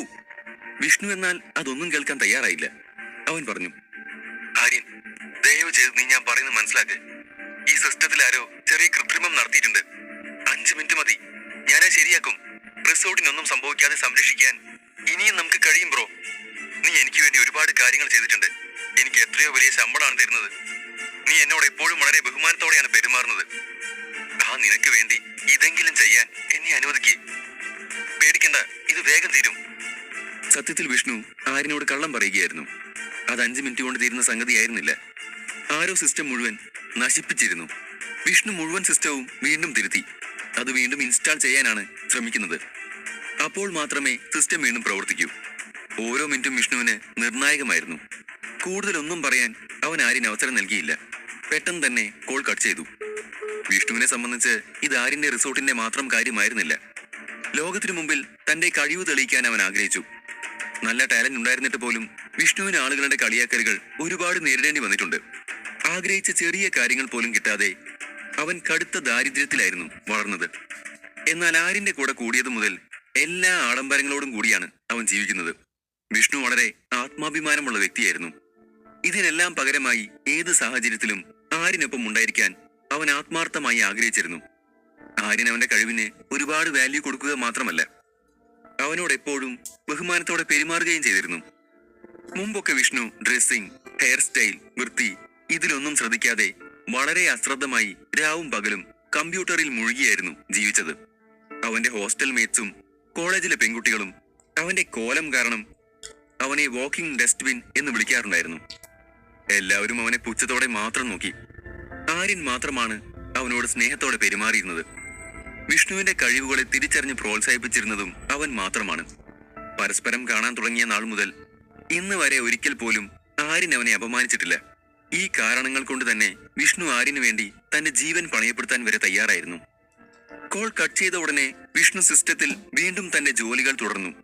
എന്നാൽ മറുവശത്ത് ആര്യനാകെ പരിഭ്രാന്തനായിരുന്നു. 15 മിനിറ്റിനുള്ളിൽ റിസോർട്ടിന്റെ മുകളിൽ എത്തണമെന്ന് പറഞ്ഞ് അവൻ വിഷ്ണുവിനോട് ഒരുപാട് മെസ്സേജുകൾ അയച്ചു. എന്നാൽ വിഷ്ണു ഒന്നിനും മറുപടി കൊടുക്കാതെ തന്റെ ജോലി തുടർന്നു. ആര്യൻ എത്രമാത്രം വിഷമിക്കുന്നുണ്ടെന്ന് മാഗി ശ്രദ്ധിച്ചു. മെസ്സേജുകൾ അയച്ച ശേഷം ആര്യൻ അവന്റെ തലയിൽ കൈവച്ച് ആലോചിച്ചു തുടങ്ങി. നീരവിന്റെ തിരോധാനവും റിസോർട്ടിലെ ഈ തീപിടുത്തവും തമ്മിൽ എന്തെങ്കിലും ഒരു ബന്ധമുണ്ടായിരിക്കണം. തീപിടുത്തം വെറുതെ സംഭവിച്ചതല്ല എന്നല്ലേ വിഷ്ണുവും പറഞ്ഞത്. അതാരോ ബോധപൂർവം ചെയ്തതാണ്. ഇതിനെല്ലാം പിന്നിൽ റഫീഖും രാഹുലുമായിരിക്കുമെന്ന് ആര്യൻ ഊഹിച്ചു. ആദ്യം അവർ നീരവിനെ തട്ടിക്കൊണ്ടുപോയി. നീരവിനെ തെരയാൻ ആര്യൻ തന്റെ എല്ലാ സംവിധാനങ്ങളും ഉപയോഗിച്ചു. അവനെ കണ്ടെത്താൻ റിസോർട്ടിലെ എല്ലാ സെക്യൂരിറ്റികളെയും ആര്യൻ കൂടെ കൊണ്ടുപോയി. ഇത് മുതലെടുത്ത് അവർ റിസോർട്ടിന്റെ അകത്തേക്ക് കടന്നു. അവരുടെ കമ്പ്യൂട്ടർ സ്പെഷ്യലിസ്റ്റ് മുഴുവൻ സിസ്റ്റവും ഹാക്ക് ചെയ്യുകയും ഫയർ ഓട്ടോമാറ്റിക് സിസ്റ്റം കേടാക്കി റിസോർട്ടിന് തീയിടുകയും ചെയ്തു. ഇത്തവണ റഫീഖിന്റെയും രാഹുലിന്റെയും പ്ലാൻ വിജയിച്ചു എന്ന് ആര്യന് സ്വയം സമ്മതിക്കേണ്ടി വന്നു. ഈ സമയം തന്റെ വില്ലയിൽ റഫീഖ് അയാളുടെ വിജയം ആഘോഷിക്കുകയായിരുന്നു. ഒരു ഗ്ലാസ് വൈനുമായി അവന്റെ അടുത്തിരുന്ന് രാഹുൽ ഉറക്കെ പൊട്ടിച്ചിരിച്ചു. റഫീഖ് രാഹുലിനോട് പറഞ്ഞു, ഇന്ന് നമ്മൾ ആര്യനെ ശരിക്കും കുടുക്കി. അവൻ തന്റെ സുഹൃത്തിനെ രക്ഷിക്കണോ റിസോർട്ടിനെ രക്ഷിക്കണോ എന്നറിയാതെ കിടന്ന് ഓടുകയാവും. പാവം, ആകെ പെട്ടുപോയ അവസ്ഥയിലായിട്ടുണ്ടാവും ഇപ്പോ. എന്തായാലും നിന്റെ പ്ലാൻ കലക്കി മോനെ. റഫീഖിന്റെ വാക്കുകൾ കേട്ട് സന്തോഷിച്ചുകൊണ്ട് രാഹുൽ പറഞ്ഞു, അയ്യോ റഫീഖ് ഭായ്, ക്രെഡിറ്റ് മുഴുവൻ എനിക്ക് തരണ്ട. നിങ്ങളെ കൂടെ ഉള്ളത് കൊണ്ടാണ് ഇതൊക്കെ ചെയ്യാൻ സാധിച്ചത്. വെറുതെ ഒരു പ്ലാൻ ഉണ്ടാക്കിയത് കൊണ്ട് എന്ത് പ്രയോജനം? നിങ്ങളത് വളരെ ഗംഭീരമായി നടപ്പിലാക്കി. നിങ്ങൾ ആര്യന് ശ്വാസം വലിക്കാൻ പോലും അവസരം നൽകിയില്ല. ഈ ഇരട്ടാടി തീർച്ചയായും അവന്റെ നട്ടല് തകർക്കും. ഇപ്പൊ അവൻ മുട്ടുകുത്തി കരയുന്നുണ്ടാവും. രാഹുലിന്റെ വാക്കുകളിൽ സംതൃപ്തനായ റഫീഖ് പറഞ്ഞു, ഇതൊരു തുടക്കം മാത്രമാണ്. അടുത്തതായി എന്ത് സംഭവിക്കുമെന്ന് കാത്തിരുന്ന് കാണ്. അവന്റെ എല്ലാ സംവിധാനങ്ങളും ഒന്നൊന്നായി ഞാൻ തകർക്കും. എന്നിട്ട് ഞാൻ അവനിൽ നിന്ന് എല്ലാം തട്ടിയെടുക്കും. ഇതിനിടെ റിസോർട്ടിന്റെ 19ാം നിലയിൽ വിഷ്ണു ഭ്രാന്ത് പിടിച്ചതുപോലെ സിസ്റ്റത്തിൽ ജോലി ചെയ്യുകയായിരുന്നു. റിസോർട്ടിന്റെ മുഴുവൻ കറണ്ടും ഓഫായിരുന്നെങ്കിലും വിഷ്ണുവിന് അപ്പോഴും ഒരു ബാക്കപ്പ് ഉണ്ടായിരുന്നതുകൊണ്ട് അവൻ ജോലി നിർത്തിയില്ല. അവന് തന്റെ കണ്ണുകൾ വല്ലാതെ കടയുന്നത് പോലെ തോന്നി. അപ്പോഴേക്കും മുറി മുഴുവൻ പുക നിറഞ്ഞിരുന്നു. ജനലിന് പുറത്തുയരുന്ന തീജ്വാലകൾ അവനിപ്പോൾ വ്യക്തമായി കാണാമായിരുന്നു. 15 മിനിറ്റിനുള്ളിൽ റിസോർട്ടിന്റെ മുകളിലേക്ക് എത്താൻ ആര്യൻ പറഞ്ഞത് വിഷ്ണു പൂർണ്ണമായും മറന്നിരുന്നു. റിസോർട്ടിന്റെ ഓട്ടോമാറ്റിക് ഫയർ എക്സ്റ്റിംഗ്വിഷർ സംവിധാനം ശരിയാക്കുക, റിസോർട്ട് മുഴുവനായി നശിക്കുന്നത് എങ്ങനെയെങ്കിലും തടയുക എന്നത് മാത്രമായിരുന്നു അപ്പോൾ അവന്റെ മനസ്സിൽ. ആര്യൻ അപ്പോഴേക്കും റിസോർട്ടിന്റെ അടുത്ത് എത്തിയിരുന്നു. ദൂരെ നിന്ന് പോലും തീ പിടിച്ച റിസോർട്ട് വ്യക്തമായി കാണാമായിരുന്നു. ആകാശം മുഴുവൻ കറുത്ത പുകയോടെ കൂറ്റൻ മേഘങ്ങൾ നിറഞ്ഞിരുന്നു. ഭയാനകമായ ആ കാഴ്ച ആര്യന്റെ ഹൃദയത്തെ നടുക്കി. അവന്റെ കണ്ണുകൾ വിഷ്ണുവിനെ തെരഞ്ഞുകൊണ്ടിരുന്നു. പക്ഷേ ആ പുകയിൽ അവനൊന്നും കാണാൻ സാധിച്ചില്ല. പെട്ടെന്ന് ഹെലികോപ്റ്റർ ശക്തമായി കുലുങ്ങാൻ തുടങ്ങി. പൈലറ്റ് പെട്ടെന്ന് ഹെലികോപ്റ്റർ എതിർ ദിശയിലേക്ക് തിരിച്ചു. ആര്യൻ പൈലറ്റിനോട് ചൂടായി. നീ എവിടേക്കാണ് ഹെലികോപ്റ്റർ കൊണ്ടുപോകുന്നത്? ഞങ്ങൾക്ക് റിസോർട്ടിന്റെ മുകളിൽ ഇറങ്ങണം. പൈലറ്റ് മറുപടി പറഞ്ഞു. സാർ, അത് പറ്റുമെന്ന് തോന്നുന്നില്ല. തീ വളരെ കൂടുതലാണ്. റിസോർട്ടിന് മുകളിൽ വളരെ ചൂടാണ്. ഞാൻ ഹെലികോപ്റ്റർ ലാൻഡ് ചെയ്യാൻ ശ്രമിച്ചാൽ ഇത് തകരും. അതുകൊണ്ടാണ് ഞാൻ തിരികെ പോരുന്നത്. ആര്യന്റെ മനസ്സാകെ തകർന്നു പോയി. അവന് ഭ്രാന്ത് പിടിക്കുന്നത് പോലെയായി. അവന്റെ പ്രിയ സുഹൃത്ത് നീരവനെ കാണാതായി. അവനെക്കുറിച്ച് ഒരു സൂചനയും ഇതുവരെ കിട്ടിയിട്ടില്ല. അവൻ എന്താണ് സംഭവിച്ചതെന്ന് ആർക്കറിയാം? ഇതിനിടെ റിസോർട്ടിൽ വലിയൊരു തീപിടുത്തമുണ്ടായി. വിഷ്ണു അതിൽ കുടുങ്ങിയിരിക്കുന്നു എന്നിങ്ങനെ ചിന്തിച്ചുകൊണ്ട് തന്റെ പരിഭ്രാന്തി മറയ്ക്കാൻ ശ്രമിച്ച് ആര്യൻ പൈലറ്റിന് നേരെ അലറി. നിങ്ങൾ എങ്ങനെ ചെയ്യുന്നുവെന്നോ എന്ത് ചെയ്യുന്നുവെന്നോ എനിക്കറിയണ്ട. എന്തായാലും എനിക്ക് ഹോട്ടലിന്റെ റൂഫിൽ ഇറങ്ങിയേ പറ്റൂ. അതിനുള്ളൊരു വഴി കണ്ടെത്ത്. വിഷ്ണുവിനെ രക്ഷിക്കാൻ അതേ ഉള്ളൂ ഒരു വഴി. പൈലറ്റ് തന്റെ നിസ്സഹായത പ്രകടിപ്പിച്ചുകൊണ്ട് പറഞ്ഞു. സാർ, ഞാൻ പറയുന്നത് മനസ്സിലാക്ക്. റിസോർട്ടിന് മുകളിൽ 1 കിലോമീറ്റർ വരെയുള്ള വായുവിൽ ഓക്സിജൻ ഇല്ല. അങ്ങോട്ടേക്ക് നോക്ക്. ആ കറുത്ത പുകയിലേക്ക് പോകാൻ ശ്രമിച്ച ഹെലികോപ്റ്ററിന് തീ പിടിക്കും. ആര്യൻ ഒരു ദീർഘനിശ്വാസം എടുത്ത് പ്രതീക്ഷയോടെ പൈലറ്റിനെ നോക്കിക്കൊണ്ട് പറഞ്ഞു. എന്തെങ്കിലും വഴിയുണ്ടാക്കണം. എന്തെങ്കിലും ഒന്ന് പറ. അപ്പോൾ ലക്ഷ്മി പറഞ്ഞു. നിങ്ങൾക്ക് റിസോർട്ടിന്റെ റൂഫിൽ ഹെലികോപ്റ്റർ ഇറക്കാൻ കഴിയുന്നില്ലെങ്കിൽ മുകളിൽ എത്തിയതിനു ശേഷം എന്നെ കയറുകൊണ്ട് റാപ്പ് ചെയ്ത് ഇറക്കിയാൽ മതി. ആര്യനും മാഗിയും നീരവനെ തെരയാൻ പുറപ്പെട്ടപ്പോൾ തന്നെ മാഗി തന്റെ ടീമിലെ മറ്റുള്ളവരെയും ആ വിവരം അറിയിച്ചിരുന്നു. റിസോർട്ടിൽ തീപിടുത്തമുണ്ടായെന്നറിഞ്ഞ് വിഷ്ണുവിനെ രക്ഷിക്കാൻ ആര്യൻ ഹെലികോപ്റ്ററിൽ പുറപ്പെട്ടപ്പോൾ മാഗിയും ലക്ഷ്മിയും ആന്റണിയും ഹെലികോപ്റ്ററിൽ അവന്റെ പിന്നാലെ കയറിയിരുന്നു. റിസോർട്ടിന്റെ റൂഫിന് മുകളിലൂടെ ഹെലികോപ്റ്റർ കൊണ്ടുപോകാൻ ലക്ഷ്മി പൈലറ്റിനോട് ആവശ്യപ്പെട്ടപ്പോൾ പൈലറ്റ് പറഞ്ഞു. മാഡം, അത് ബുദ്ധിമുട്ടാണ്. നമ്മൾ ആ സ്ഥലത്തിനടുത്തെത്തിയാൽ ഈ ചെറിയ ഹെലികോപ്റ്ററിന് അവിടെയുള്ള വായുമർദ്ദം താങ്ങാനാവില്ല. അത് കഷ്ണങ്ങളായി പൊട്ടിത്തെറിക്കും. ലക്ഷ്മി ഉറച്ച ശബ്ദത്തോടെ പൈലറ്റിനോട് കൽപ്പിച്ചു. ഞാൻ പറഞ്ഞ പോലെ ചെയ്യുക. എന്റെ നിർദ്ദേശങ്ങൾ അനുസരിച്ച് പോയാൽ ഒരു പ്രശ്നം ഉണ്ടാവില്ല. മുന്നോട്ട് ചാർജിംഗ് പൊസിഷനിൽ റിസോർട്ടിന്റെ മുകളിലേക്ക് ഹെലികോപ്റ്റർ വേഗത്തിൽ പറത്തുക. പുക കയറുന്നതിന് തൊട്ടു മുമ്പ് പിന്നോട്ട് വരിക. ഞാൻ കെയറിൽ തൂങ്ങിക്കിടക്കും. എന്നിട്ട് താഴേക്ക് മെല്ലെ ഇറങ്ങിക്കോളാം. അവിശ്വസനീയതയോടെ ലക്ഷ്മിയെ നോക്കിക്കൊണ്ട് പൈലറ്റ് പറഞ്ഞു. മാഡം, നിങ്ങൾ എന്താണ് പറയുന്നത്? അങ്ങനെ ചെയ്യുന്നത് ആത്മഹത്യക്ക് തുല്യമാണ്. എനിക്ക് റിസ്ക് എടുക്കാൻ കഴിയില്ല. ലക്ഷ്മി എന്തെങ്കിലും പറയും മുൻപ് മാഗി ഇടയ്ക്ക് കയറി പറഞ്ഞു. വേണ്ട ലക്ഷ്മി, ഇത് അങ്ങേയറ്റം അപകടമാണ്. ഇങ്ങനെ ചെയ്യാൻ പറ്റുമെന്ന് എനിക്ക് തോന്നുന്നില്ല. അപ്പോൾ ആര്യനും മാഗിയോട് യോജിച്ചുകൊണ്ട് പറഞ്ഞു. എനിക്കും ഇത് സാധിക്കുമെന്ന് തോന്നുന്നില്ല. നിങ്ങളുടെ ബാലൻസ് അല്പമെങ്കിലും നഷ്ടപ്പെട്ടാൽ അത് നിങ്ങളുടെ ജീവൻ വരെ നഷ്ടപ്പെടുത്തിയേക്കാം. ഒരു ജീവൻ രക്ഷിക്കാൻ മറ്റൊരു ജീവൻ ബലിയർപ്പിക്കുന്നതിൽ യാതൊരു അർത്ഥവുമില്ല. എല്ലാവരും പരസ്പരം സംസാരിച്ചുകൊണ്ടിരിക്കുമ്പോൾ ആന്റണി കത്തിക്കൊണ്ടിരിക്കുന്ന റിസോർട്ടിനെ സൂക്ഷ്മമായി നിരീക്ഷിക്കുകയായിരുന്നു. പെട്ടെന്ന് അയാൾ തിരിഞ്ഞുകൊണ്ട് പറഞ്ഞു. എനിക്കിതെല്ലാം വെറും നിസ്സാരമാണ്. ഇതുപോലൊരു കെയറിൽ തൂങ്ങിക്കിടന്ന് ഞാൻ പല കവർച്ചകളും ചെയ്തിട്ടുണ്ട്. ഇത് 19ാം നിലയല്ലേ? സിംഗപ്പൂരിലെയും അമേരിക്കയിലെയും ദുബായിലെയും 60-70 നില കെട്ടിടങ്ങളിൽ എത്താൻ ഞാൻ കയറിൽ ചാടി ഇറങ്ങിയിട്ടുണ്ട്. ഇത് ഞാൻ നോക്കിക്കോളാം. എനിക്കൊന്നും സംഭവിക്കില്ലെന്ന് എനിക്ക് ഉറപ്പുണ്ട്. നിങ്ങളുടെ സുഹൃത്തിനെ ഞാൻ തിരികെ കൊണ്ടുവരും. ആന്റണിയുടെ വാക്കുകൾ കേട്ടപ്പോൾ ആര്യന് ചെറിയ പ്രതീക്ഷ തോന്നി. എങ്കിലും അവൻ ആന്റണിയോട് വീണ്ടും ചോദിച്ചു. നിങ്ങൾക്കിത് ചെയ്യാൻ കഴിയുമെന്ന് ഉറപ്പുണ്ടോ? ചെറിയ അപകടമോ ഭയമോ ഉണ്ടെങ്കിൽ ഇത് ചെയ്യാൻ നിൽക്കരുത്. ആന്റണി മറുപടി പറഞ്ഞു. ജീവിതത്തിൽ എല്ലായിടത്തും ഓരോ നിമിഷവും അപകട സാധ്യതയുണ്ട് സാർ. ദയവായി ഇത് ചെയ്യാൻ എന്നെ അനുവദിക്കൂ. ആര്യൻ സമ്മതത്തോടെ തലയാട്ടിക്കൊണ്ട് പൈലറ്റിന് നിർദ്ദേശം നൽകി. റിസോർട്ടിലേക്ക് ലക്ഷ്മി നിർദ്ദേശിച്ച വഴിയിൽ കൂടെ ഹെലികോപ്റ്റർ പറത്താൻ പറഞ്ഞു. നെറ്റിയിലെ വിയർപ്പ് തുടച്ചുകൊണ്ട് പൈലറ്റ് പറഞ്ഞു. എനിക്കിത് ചെയ്യാൻ കഴിയില്ല സാർ. ഇത്രയും വലിയ തീരടുത്തേക്ക് ഹെലികോപ്റ്റർ പറത്താനും പിന്നീട് പിൻവാങ്ങാനും എനിക്ക് വേണ്ടത്ര പരിശീലനം ലഭിച്ചിട്ടില്ല. എനിക്ക് ഇത്തരം കാര്യങ്ങൾ കൈകാര്യം ചെയ്യാൻ കഴിയില്ല. ലക്ഷ്മി പൈലറ്റിന് നേരെ തിരിഞ്ഞുകൊണ്ട് പറഞ്ഞു. എന്നാ ഞാൻ ഹെലികോപ്റ്റർ പറത്തട്ടെ. ലോകത്തിലെ ഏറ്റവും അത്യാധുനിക ആയുധങ്ങൾ കൈകാര്യം ചെയ്യാൻ ലക്ഷ്മിക്ക് കഴിയുമെന്ന് മാഗി നേരത്തെ തന്നെ ആര്യനെ അറിയിച്ചിരുന്നു. ടാങ്കുകൾ മുതൽ വിമാനങ്ങൾ വരെ അവൾക്ക് പറത്താൻ കഴിയും. പൈലറ്റിന്റെ സമ്മതം കിട്ടിയപ്പോൾ ലക്ഷ്മി വേഗം പൈലറ്റിനെ മാറ്റി ആ സീറ്റിൽ കയറിയിരുന്നു. ഇനി എല്ലാ കാര്യങ്ങളും ലക്ഷ്മിയെയും ആന്റണിയെയും ആശ്രയിച്ചാണ്. ആന്റണി ലക്ഷ്മിയുടെ കണ്ണുകളിലേക്ക് നോക്കി പറഞ്ഞു. എന്റെ ജീവിതവും മരണവും നിങ്ങളുടെ കയ്യിലാണ്. കാര്യങ്ങൾ വേഗത്തിലും മൂർച്ചയോടെയും വ്യക്തതയോടെയും ചെയ്യുക. ലക്ഷ്മി ഒന്നും പറയാതെ തലയാട്ടി. ലക്ഷ്മിയെ ഒരു ദിവസത്തെ പരിചയം മാത്രമേ ആന്റണിക്ക് ഉണ്ടായിരുന്നുള്ളൂ. അതുകൊണ്ട് തന്നെ കരയിലോ വായുവിലോ വെള്ളത്തിലോ ചലിക്കുന്ന എന്തും അവൾക്ക് പ്രവർത്തിപ്പിക്കാൻ കഴിയുമെന്ന കാര്യം അയാൾക്കറിയില്ലായിരുന്നു. ലോകത്തിലെ എല്ലാ ആയുധങ്ങളും അവളുടെ കൈകളിലെ കളിപ്പാട്ടങ്ങൾ മാത്രമായിരുന്നു. ലോകത്തെ മികച്ച കമാൻഡോ യൂണിറ്റുകളുടെ കീഴിലായിരുന്നു ലക്ഷ്മിയുടെ പരിശീലനം. അതുകൊണ്ട് തന്നെ ഇക്കാര്യത്തിൽ അവളെ ഒട്ടും സംശയിക്കേണ്ട കാര്യമില്ലായിരുന്നു. ആന്റണി തന്റെ നെഞ്ചിൽ കുരിശു വരച്ചുകൊണ്ട് ആകാശത്തേക്ക് നോക്കി. എന്നിട്ട് കയറിൽ മുറുക്കെ പിടിച്ചു. അയാൾക്ക് സുരക്ഷാ ഉപകരണങ്ങൾ ഒന്നും തന്നെ ഇല്ലായിരുന്നു. കയറിൽ ഊഞ്ഞാലാടി റൂഫിലേക്ക് ചാടാൻ പോവുകയാണ് അയാൾ. കയറെങ്ങാനും അവന്റെ കയ്യിൽ നിന്ന് വഴുതിപ്പോയാൽ പിന്നെ ജീവൻ തിരിച്ചു കിട്ടില്ലെന്നത് ഉറപ്പാണ്. അത്രയ്ക്ക് അപകടം പിടിച്ച കാര്യമായിരുന്നു അത്. ഈ ദൗത്യത്തിനായി ജീവൻ പണയപ്പെടുത്താൻ വരെ ലക്ഷ്മിയും ആന്റണിയും തയ്യാറായിരുന്നു. ലക്ഷ്മി ആന്റണിക്ക് നേരെ ഒന്ന് നോക്കിയതിനു ശേഷം ഹെലികോപ്റ്റർ റിസോർട്ടിലേക്ക് പറത്തി. ഹെലികോപ്റ്റർ റിസോർട്ടിന്റെ മുകളിൽ തങ്ങി നിൽക്കുന്ന കട്ടി കൂടിയ കറുത്ത പുകയുടെ സ്ഥലത്ത് ഇടിക്കുമെന്നായപ്പോൾ തന്റെ എല്ലാ ശക്തിയും ഉപയോഗിച്ച് ലക്ഷ്മി കൺട്രോൾ ലിവർ പിന്നിലേക്ക് വലിച്ചിട്ടു. ആ നിമിഷം ഹെലികോപ്റ്റർ 90 ഡിഗ്രി കോണിൽ നിൽക്കുകയും ശക്തമായി കുലുങ്ങുകയും ചെയ്തു. വിഷ്ണുവിനെ രക്ഷിക്കാൻ ആരിന്റെ ടീമിനാവുമോ? അതിനായി ആരുടെയെങ്കിലും ജീവൻ ബലി കൊടുക്കേണ്ടി വരുമോ? 59.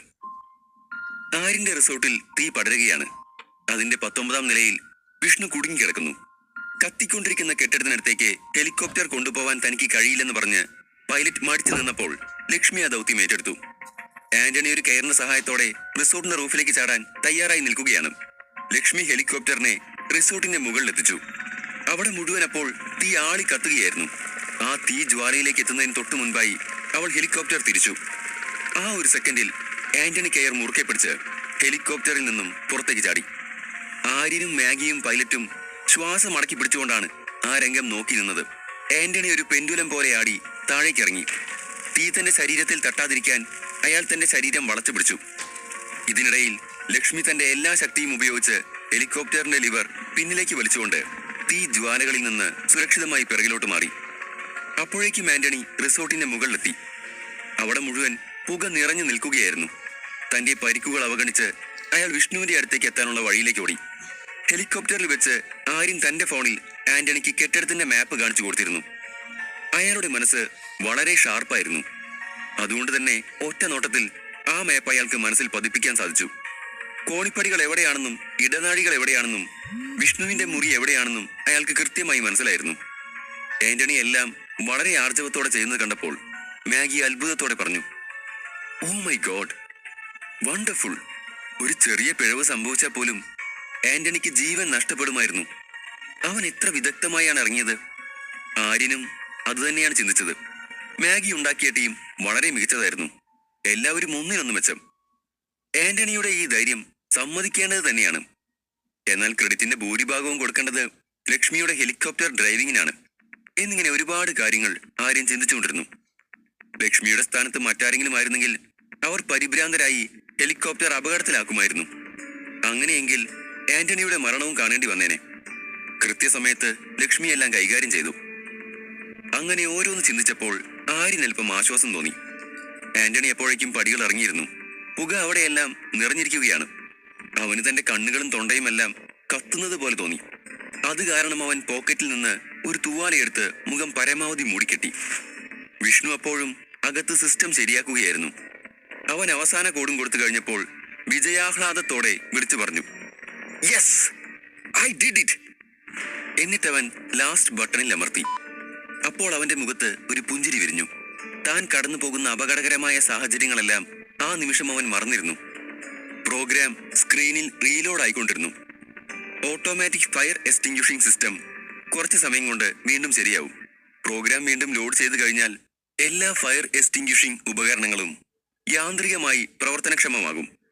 അടുത്ത നിമിഷം വിഷ്ണുവിന് ശക്തമായ തലകർക്കം അനുഭവപ്പെട്ടു. വിഷപ്പുക ഒരുപാട് സമയം ശ്വസിച്ചത് കൊണ്ടാണ് ഇങ്ങനെ സംഭവിക്കുന്നതെന്ന് അവന് മനസ്സിലായി. അവന്റെ കാഴ്ച മങ്ങാൻ തുടങ്ങി. എന്നാൽ സിസ്റ്റം വീണ്ടും ഓൺ ആവുന്നതുവരെ പിടിച്ചു നിൽക്കണം എന്നവൻ മനസ്സിൽ ഉറപ്പിച്ചിരുന്നു. അവൻ അടുത്തുള്ള കുപ്പിയിൽ നിന്ന് വെള്ളമെടുത്ത് അല്പം മുഖത്തേക്ക് കുടഞ്ഞു. പിന്നീട് കർച്ചീഫ് വായിൽ വെച്ച് വെള്ളം നനച്ചു കൊടുത്തു. ബോധം മറയാതിരിക്കാൻ അവൻ പലതവണ സ്വയം മുഖത്തടിച്ചു. സിസ്റ്റം ശരിയായില്ലെങ്കിൽ റിസോർട്ട് മുഴുവൻ കത്തി നശിക്കുമെന്ന് അവൻ അറിയാമായിരുന്നു. വിഷ്ണു ഇതിനകം തന്നെ ധാരാളം വിഷപ്പുക ശ്വസിച്ചു കഴിഞ്ഞിരുന്നു. പക്ഷേ അവനതൊന്നും കാര്യമാക്കിയില്ല. റിസോർട്ടിനെ രക്ഷിക്കുക എന്നത് മാത്രമായിരുന്നു അവന്റെ ലക്ഷ്യം. സിസ്റ്റത്തിൽ പ്രോഗ്രാം ഇൻസ്റ്റാൾ ആയിക്കൊണ്ടിരുന്നു. ഓരോ മിനിറ്റും ഓരോ മണിക്കൂർ പോലെ അവന് തോന്നി. വിഷ്ണുവിന്റെ ശരീരം ആകെ വിറയ്ക്കുന്നുണ്ടായിരുന്നു. മരണത്തെ മുന്നിൽ കാണുകയാണോ എന്നൊരു നിമിഷം അവൻ ചിന്തിച്ചു. അപ്പോഴാണ് ആരോ അവന്റെ വാതിൽ തുറന്നത്. വിഷ്ണു പെട്ടെന്ന് തിരിഞ്ഞു നോക്കി. അപ്പോൾ ആന്റണി അവിടെ നിൽക്കുന്നുണ്ടായിരുന്നു. വിഷ്ണുവിനെ കണ്ടയുടനെ ആന്റണി അലറി, നീ ഇപ്പോഴും ഈ മുറിയിൽ എന്താണ് ചെയ്യുന്നത്? കഴിയുന്നത്ര വേഗത്തിൽ എന്നെ പിന്നാലെ വാ, നമുക്ക് ഉടനെ മുകളിലെത്തണം. വിഷ്ണുവിനെ കണ്ടമിടറി. അവന് സംസാരിക്കാൻ കഴിഞ്ഞില്ല. അതുകൊണ്ട് അവൻ വരില്ല എന്ന അർത്ഥത്തിൽ കൈ വീശി കാണിച്ചു. അപ്പോൾ ആന്റണി അവന്റെ അടുത്തേക്ക് ഓടിച്ചെന്ന് തോളിൽ പിടിച്ച് കുലുക്കിക്കൊണ്ട് പറഞ്ഞു, നീ ഇവിടെ എന്താണ് ചെയ്യുന്നത്? നമുക്ക് എത്രയും പെട്ടെന്ന് തന്നെ ഇവിടുന്ന് പോകണം, വാ വേഗം. ആന്റണി വിഷ്ണുവിനോട് അവിടെ നിന്നും ഓടി രക്ഷപ്പെടാമെന്ന് പറയുന്നുണ്ടെങ്കിലും അത് സാധിക്കുമോ എന്ന് ആന്റണിക്ക് പോലും ഉറപ്പില്ലായിരുന്നു. ഹെലികോപ്റ്റർ താഴേക്ക് വരാൻ പറ്റുന്ന ഒരവസ്ഥയിലായിരുന്നില്ല. അതേസമയം കയറിൽ പിടിച്ച് തൂങ്ങിക്കൊണ്ട് എത്ര നേരം നിൽക്കാൻ പറ്റുമെന്നും അറിയില്ല. അതിനെല്ലാം ആര്യൻ എന്തെങ്കിലും വഴി കാണുമെന്ന് ആന്റണി മനസ്സിൽ കരുതി. അവൻ വിഷ്ണുവിനെ പിടിച്ച് വലിക്കാൻ തുടങ്ങി. അപ്പോൾ വിഷ്ണു ക്ഷീണിച്ച സ്വരത്തിൽ പറഞ്ഞു, എനിക്കിപ്പോ വരാൻ സാധിക്കില്ല, കുറച്ച് സമയം കൂടെ വേണം. സിസ്റ്റം വീണ്ടും ആക്ടിവേറ്റ് ആവാൻ തുടങ്ങിയിട്ടുണ്ട്. ഇവിടെയുള്ള എല്ലാ ഫയർ എക്സ്റ്റിംഗ്വിഷേഴ്സും ഇപ്പോൾ തന്നെ ഓപ്പൺ ആവും. അത് പ്രവർത്തിക്കാൻ തുടങ്ങിയാൽ തീ കെട്ടോളും. വിഷ്ണുവിന്റെ വാക്കുകൾ കേട്ടപ്പോൾ ആന്റണി സ്ക്രീനിലേക്ക് നോക്കി. അതിൽ 95% പ്രോഗ്രാം ലോഡിംഗ് ആയി എന്ന് കാണിക്കുന്നുണ്ട്. ഇനി ഒരു 5% മാത്രമാണ് ബാക്കിയുള്ളത്. ആന്റണി ചുറ്റും നോക്കിയ ശേഷം അവിടെ ഉണ്ടായിരുന്ന ബോട്ടിലിൽ നിന്ന് വെള്ളമെടുത്ത് വിഷ്ണുവിന്റെ തലയിൽ കൂടെ ഒഴിച്ചു. വിഷ്ണു അപ്പോൾ തല കുടഞ്ഞുകൊണ്ട് വീണ്ടും കണ്ണുകൾ തുറക്കാൻ ശ്രമിച്ചു. അവനൊരു ദീർഘനിശ്വാസം എടുത്തുകൊണ്ട് സ്ക്രീനിലേക്ക് നോക്കി. തലയും മുഖവും എല്ലാം നനഞ്ഞപ്പോൾ പെട്ടെന്നൊരു തെളിച്ചം കിട്ടിയ പോലെ അവന് തോന്നി. ആ പ്രോഗ്രാം മുഴുവൻ ലോഡാവുന്നതുവരെ വിഷ്ണുവിന്റെ ബോധം മറയാതിരിക്കാൻ ആന്റണി ശ്രമിച്ചുകൊണ്ടിരുന്നു. കാരണം അത് മുഴുവൻ ലോഡായി കഴിഞ്ഞാൽ ഒരു ബട്ടൺ പ്രസ് ചെയ്യാൻ കൂടെ ഉണ്ടായിരുന്നു. പക്ഷെ പ്രോഗ്രാം ലോഡായി കഴിഞ്ഞതും ആന്റണിയുടെ കയ്യിൽ നിന്ന് വിഷ്ണു മെല്ലെ നിലത്തേക്ക് ഊർന്നു വീണു. ആ നിമിഷം ആന്റണി വിഷ്ണുവിന്റെ കവളിൽ മാറി മാറി അടിച്ചുകൊണ്ട് ചോദിച്ചു, ഏത് ബട്ടനാണ് പ്രസ് ചെയ്യേണ്ടത്? വേഗം പറ. വിഷ്ണു കണ്ണുകൾ തുറക്കാൻ ശ്രമിച്ചുകൊണ്ട് സ്ക്രീനിന്റെ ഇടതുഭാഗത്തേക്ക് കൈ ചൂണ്ടി. അവിടെ ഒരു ചുവന്ന ബട്ടൺ ഉണ്ടായിരുന്നു. ആന്റണി വേഗം അത് പ്രസ് ചെയ്തു. അടുത്ത നിമിഷം അവിടെ ഒരു വലിയ സൈറൺ മുഴങ്ങി. എല്ലാ ഫ്ലോറിന്റെയും റൂമുകളുടെയും മൂലകളിൽ നിന്ന് വെള്ളം ശക്തിയായി ഒഴുകാൻ തുടങ്ങി. വെള്ളത്തിന്റെ പ്രഷർ കാരണം തീ മെല്ലെ അണയാൻ ആരംഭിച്ചു. അതേസമയം ഹെലികോപ്റ്ററിൽ ഇരുന്നുകൊണ്ട് ആര്യനും മാഗിയും ലക്ഷ്മിയും തീ അണയുന്നത് കാണുന്നുണ്ടായിരുന്നു. വലിയ വെള്ളച്ചാട്ടം ഒഴുകുന്നത് പോലെ റിസോർട്ടിന്റെ എല്ലാ ഭാഗത്തു നിന്നും വെള്ളം ശക്തിയായി ഒഴുകാൻ തുടങ്ങി. ആര്യൻ ആവേശത്തോടെ പറഞ്ഞു, വിഷ്ണു, അവസാനം നീ അത് ചെയ്തു അല്ലേ? നീ ഒരു സംഭവം തന്നെയാണ്, ജീനിയസ്. എനിക്കിതെല്ലാം ഒരു അത്ഭുതം പോലെ തോന്നുന്നു. ആര്യൻ ആവേശം കൊണ്ട് വിറയ്ക്കുന്നുണ്ടായിരുന്നു. അല്പസമയത്തിനുള്ളിൽ തീയെല്ലാം പൂർണ്ണമായി അണഞ്ഞു തുടങ്ങി. ലക്ഷ്മി ഹെലികോപ്റ്റർ മെല്ലെ റിസോർട്ടിന് റൂഫിലേക്ക് ഇറക്കാൻ തുടങ്ങി. അവർ റൂഫിലെത്തിയപ്പോഴേക്കും ആന്റണി അവിടേക്ക് എത്തിയിരുന്നു. അയാളുടെ കയ്യിൽ അബോധാവസ്ഥയിലായ വിഷ്ണുവുമുണ്ട്. വിഷ്ണുവിനെ ആ അവസ്ഥയിൽ കണ്ടപ്പോൾ ആര്യനാകെ പരിഭ്രാന്തനായി. ഹെലികോപ്റ്റർ ലാൻഡ് ചെയ്തതും ആര്യൻ അതിൽ നിന്നും ചാടി ഇറങ്ങി. അവരുടെ നേരെ ഓടിച്ചെന്നു. ആര്യന്റെ പേടിയോടെയുള്ള മുഖം കണ്ട ആന്റണി ചുമച്ചുകൊണ്ട് പറഞ്ഞു, ഈ വിഷപ്പുക അവന്റെ ലങ്സിലേക്ക് കയറിയിട്ടുണ്ടാവും. അതായിരിക്കും ബോധം പോയത്. വേറെ കുഴപ്പമൊന്നും ഉണ്ടാവാൻ വഴിയില്ല. ആര്യൻ അത് കേട്ടപ്പോൾ ചെറിയ ആശ്വാസം തോന്നി. അവൻ വേഗം ഓടിച്ചെന്ന് വിഷ്ണുവിന്റെ മുഖത്തേക്ക് നോക്കി. അവന്റെ മുഖം മുഴുവൻ കറുത്തിട്ടുണ്ടായിരുന്നു. ആര്യൻ ആന്റണിയോട് പറഞ്ഞു, നിങ്ങൾക്ക് രണ്ടുപേർക്കും മെഡിക്കൽ അറ്റൻഷൻ വേണം. ഞാനിവിടെ നിൽക്കാം. നിങ്ങൾ ഇപ്പൊ തന്നെ ഈ ഹെലികോപ്റ്ററിൽ നമ്മുടെ ഹോസ്പിറ്റലിലേക്ക് പോയിക്കോളൂ, വേഗം. ആന്റണിയും അപ്പോൾ ശക്തമായി ചുമക്കുന്നുണ്ടായിരുന്നു. ആര്യൻ വിഷ്ണുവിനെ ആന്റണിയുടെ കയ്യിൽ നിന്ന് വാങ്ങി പൈലറ്റിന്റെ സഹായത്തോടെ ഹെലികോപ്റ്ററിലേക്ക് കിടത്തി. അതിന് പിന്നാലെ ആന്റണിയും അകത്ത് കയറി. ആര്യൻ ലക്ഷ്മിയോട് അവരുടെ കൂടെ ഹോസ്പിറ്റലിലേക്ക് പോകാൻ പറഞ്ഞു. മാഗി ആര്യന്റെ കൂടെ അവർ തന്നെ നിന്നു. ഹെലികോപ്റ്റർ കണ്ണിൽ നിന്ന് മറയുന്നത് വരെ ആര്യൻ അവരെ നോക്കിക്കൊണ്ട് നിന്നു. അവനപ്പോൾ ഗാഢമായ ചിന്തയിലായിരുന്നു. വിഷ്ണുവിന്റെ ജീവൻ രക്ഷിക്കാനായി. പക്ഷെ നീരവ് എവിടെയെന്ന് ഇപ്പോഴും കണ്ടെത്താനായിട്ടില്ല. വിഷ്ണു അബോധാവസ്ഥയിലായതുകൊണ്ട് നീരവനെ കണ്ടെത്താൻ സാറ്റലൈറ്റ് സംവിധാനങ്ങൾ ഉപയോഗിക്കാനും ബുദ്ധിമുട്ടായിരുന്നു. അങ്ങനെ ആലോചിച്ചുകൊണ്ടിരിക്കെ പെട്ടെന്ന് ആര്യന്റെ ഫോൺ റിംഗ് ചെയ്തു. അവൻ പോക്കറ്റിൽ നിന്ന് ഫോൺ എടുത്ത് നോക്കിയപ്പോൾ അതിലെ പേര് കണ്ട് ആര്യന്റെ മുഖത്ത് അത്ഭുതം നിറഞ്ഞു. വിശാലായിരുന്നു അത്. വിശാൽ ആര്യന്റെയും നീരവിന്റെയും കൂടെ ഹോസ്റ്റലിൽ അതേ ഫ്ലോറിൽ തന്നെ താമസിച്ചിരുന്ന ആളായിരുന്നു. നീരവ് കൂടുതലും ആര്യന്റെ കൂടെയാണ് പുറത്ത് പോയിരുന്നതെങ്കിലും വിശാലും നീരവും തമ്മിൽ നല്ലൊരു സൗഹൃദമുണ്ടെന്ന് ആര്യൻ അറിയാമായിരുന്നു. ആര്യൻ അവന്റെ പേഴ്സണൽ കാര്യങ്ങളുമായി തിരക്കിലാവുമ്പോൾ നീരവ് വിശാലിന്റെ കൂടെയായിരുന്നു സമയം ചെലവഴിച്ചിരുന്നത്. ആര്യന്റെ കയ്യിൽ വിശാലിന്റെ നമ്പർ ഉണ്ടായിരുന്നെങ്കിലും ഒരിക്കൽ പോലും അവർക്ക് പരസ്പരം വിളിക്കാനുള്ള ഒരവസരം ഉണ്ടായിട്ടില്ല. അതുകൊണ്ട് തന്നെ പെട്ടെന്ന് ഇതുപോലെ ഒരു അവസ്ഥയിൽ അവൻ വിളിച്ചപ്പോൾ ആര്യൻ അത്ഭുതപ്പെട്ടു പോയി. അവൻ വേഗം കോൾ എടുത്തു. അപ്പോൾ അപ്പുറത്ത് നിന്നും പേടിയോടെയുള്ള ഒരു ശബ്ദം കേട്ടു. വിശാൽ ആര്യനോട് ചോദിച്ചു, നീരവ് മിസ്സിംഗ് ആണോ? ആര്യൻ വേഗം തിരിച്ചു ചോദിച്ചു, അതെങ്ങനെ നീ അറിഞ്ഞു? വിശാൽ വീണ്ടും ശബ്ദം ഉയർത്തിക്കൊണ്ട് ചോദിച്ചു, നീ ആദ്യം കാര്യം പറയ്. നീരവിനെ ആരെങ്കിലും കിഡ്നാപ്പ് ചെയ്തോ? ആര്യൻ പറഞ്ഞു, അതെ, ഇന്ന് രാവിലെ മുതൽ നീരവ് മിസ്സിംഗ് ആണ്. അവൻ പൂജയുടെയും മറ്റു കുട്ടികളുടെയും കൂടെ ഒരു ക്യാമ്പ് അറ്റൻഡ് ചെയ്യുകയായിരുന്നു. അവിടെ നിന്നാണ് മിസ്സായത്. നീ എന്താണ് ചോദിക്കാൻ കാരണം? നീരവനെ കാണാനില്ലെന്ന് നീ എങ്ങനെ അറിഞ്ഞു? അപ്പോൾ വിശാൽ പേടിയോടെ പറഞ്ഞു, എനിക്കിപ്പോ ഫോണിൽ ഒരു സ്ട്രേഞ്ച് മെസ്സേജ് വന്നു. ആരോ എന്നോട് 3 കോടി രൂപ ആവശ്യപ്പെടുന്നു. പണം അവര് പറയുന്ന സ്ഥലത്തേക്ക് കൊണ്ടുവന്നില്ലെങ്കിൽ നീരവനെ കൊല്ലുമെന്ന് പറഞ്ഞു. ആദ്യമൊക്കെ തമാശയാണെന്ന് കരുതി ഞാൻ ചിരിക്കുന്ന ഇമോജി അങ്ങോട്ടേക്ക് അയച്ചു. എന്നാൽ പിന്നീട് അവർ മറ്റൊരു ഭീഷണി സന്ദേശം അയച്ചു. അവര് പറഞ്ഞ പോലെ ചെയ്തില്ലെങ്കിൽ അവർ നീരവിന്റെ വിരലുകൾ മുറിച്ച് എനിക്ക് അയക്കുമെന്ന് പറഞ്ഞു. ഞാനാകെ പേടിച്ചിരിക്കുകയാണ്. എന്താണ് സംഭവിക്കുന്നതെന്ന് എനിക്ക് മനസ്സിലാവുന്നില്ല. എന്തിനാണ് അവർ നീരവിനെ തട്ടിക്കൊണ്ടുപോയത്? ഈ ആളുകൾ ആരാണ്? എന്തിനാണ് അവർ എനിക്ക് മെസ്സേജ് അയക്കുന്നത്? പിന്നെ 3 കോടി. എന്റെ കയ്യിൽ ആകെ കഷ്ടിച്ച് 3000 മാത്രമേ ഉണ്ടാവൂ. ഞാൻ 3 കോടിയൊക്കെ എവിടെ നിന്ന് ഒപ്പിക്കാനാ? അത് കേട്ടൊന്ന് ഞെട്ടിയെങ്കിലും ആര്യൻ വിശാലിനോട് പറഞ്ഞു, നീ ഇപ്പൊ എവിടെയാ? ഞാൻ അങ്ങോട്ടേക്ക് വരാം. എന്നാൽ അപ്പോൾ കൂടുതൽ പരിഭ്രമത്തോടെ വിശാൽ പറഞ്ഞു, വേണ്ട വേണ്ട, ഇവിടേക്ക് വരണ്ട. ഈ വിവരം ആരോടെങ്കിലും പറഞ്ഞ നീരവനെ കൊല്ലുമെന്നാണ് അവർ പറഞ്ഞത്. അവരെന്നെ നിരീക്ഷിക്കുന്നുണ്ടെന്ന് എനിക്ക് തോന്നുന്നു. എന്റെ ഓരോ നീക്കവും അവരറിയുന്നുണ്ടാവും. എന്റെ അക്കൗണ്ടിലേക്ക് പണം ട്രാൻസ്ഫർ ചെയ്താൽ മതി. എന്റെ അക്കൗണ്ട് ഡീറ്റെയിൽസ് ഞാൻ നിനക്ക് അയച്ചു തരാം. ഞാൻ തന്നെ പണം അതിൽ നിന്ന് വിത്ഡ്രോ ചെയ്ത് അവർക്ക് കൊടുത്തോളാം. അതാണ് സേഫ്. അത് കേട്ട ആര്യൻ നമ്പർന്നെങ്കിലും വിശാലിനെ കൂടുതൽ ചോദ്യം ചെയ്യാൻ അവൻ നിന്നില്ല. ഒരു നിമിഷത്തെ ആലോചനയ്ക്ക് ശേഷം ആര്യൻ പറഞ്ഞു, ശരി, ഞാൻ പണം കൈമാറാം. നീ അവരുമായി കോണ്ടാക്ട് ചെയ്യും. അവർക്ക് എങ്ങനെ 3 കോടി ഡെലിവർ ചെയ്യണമെന്നും എവിടെ എത്തിക്കണമെന്നും ചോദിച്ചു നോക്ക്. വിശാൽ മറുപടി പറഞ്ഞു, ഓക്കെ, ഞാൻ അവരോട് ഇപ്പൊ തന്നെ സംസാരിക്കാം. ക്യാഷ് വേഗം നയിക്കേ. വിശാൽ കോൾ കട്ട് ചെയ്തു. ആര്യൻ ഫോൺ സ്പീക്കറിൽ വെച്ചിരുന്നതിനാൽ മാഗി അവരുടെ സംസാരം മുഴുവൻ കേട്ടിരുന്നു. മാഗി ആര്യനോട് പറഞ്ഞു, സർ, ഇതിനെന്തോ കുഴപ്പമുണ്ട്. എനിക്കിപ്പോൾ വിളിച്ച ആളെ ഒട്ടും വിശ്വാസം തോന്നുന്നില്ല. തീർച്ചയായും നിങ്ങൾക്കെതിരെയുള്ള എന്തോ ഒരു പ്ലാനാണിത്. കാര്യങ്ങൾ അത്ര സിമ്പിൾ അല്ലെന്ന് എനിക്ക് ഉറപ്പാണ്. തട്ടിക്കൊണ്ടുപോയവർക്ക് പണം മാത്രമേ ആവശ്യമുള്ളൂവെങ്കിൽ അവർ നിങ്ങളെ നേരിട്ട് ബന്ധപ്പെടുമായിരുന്നു. നീരവിനെ തട്ടിക്കൊണ്ടു പോയ ശേഷം അവനോട് അവർ ചോദിക്കില്ലേ, ആരെ വിളിച്ചാലാണ് പണം കിട്ടുക എന്ന്? അപ്പൊ അവൻ സാറിനെ വിളിക്കാനല്ലേ പറയൂ. പിന്നെ എന്തുകൊണ്ടാണ് നീരവ് വിശാലിന്റെ നമ്പർ കൊടുത്തത്? ആരാണ് ഈ വിശാൽ? അവരെന്തിനാ കയ്യിൽ ഒന്നുമില്ലാത്ത ഇവനെ വിളിക്കുന്നത്? പിന്നെ ഏറ്റവും വലിയ ചോദ്യം, പണത്തിന് വേണ്ടി നീരവനെ എന്തിനാണ് തട്ടിക്കൊണ്ടുപോയത്? സർ, ഇത് നിങ്ങൾക്കെതിരെ ഒരുക്കുന്നൊരു കെണിയാണെന്ന് എനിക്ക് ഉറപ്പുണ്ട്. ഈ വിളിച്ച പയ്യനും അതിൽ ഉൾപ്പെട്ടിട്ടുണ്ടാവും. ആര്യൻ പറഞ്ഞു, ഞാനും ഇതേ കാര്യം ആലോചിച്ചു. പക്ഷേ ഞാൻ മനഃപൂർവ്വം വിശാലിനോടിപ്പോ ഒന്നും ചോദിക്കാതിരിക്കുന്നതാണ്. അവൻ എന്നെ കളിപ്പിക്കാനുള്ള ധൈര്യമുണ്ടെന്ന് തോന്നുന്നില്ല. ആരെങ്കിലും അവന്റെ നേരെ തോക്കു ചൂണ്ടി അവനെ കൊണ്ട് പറയിപ്പിക്കാൻ സാധ്യതയുണ്ട്. സത്യം എന്താണെന്ന് ഇപ്പൊ നമുക്കറിയില്ല. ഈ 3 കോടി എന്നെ സംബന്ധിച്ച് വലിയ തുകയല്ല.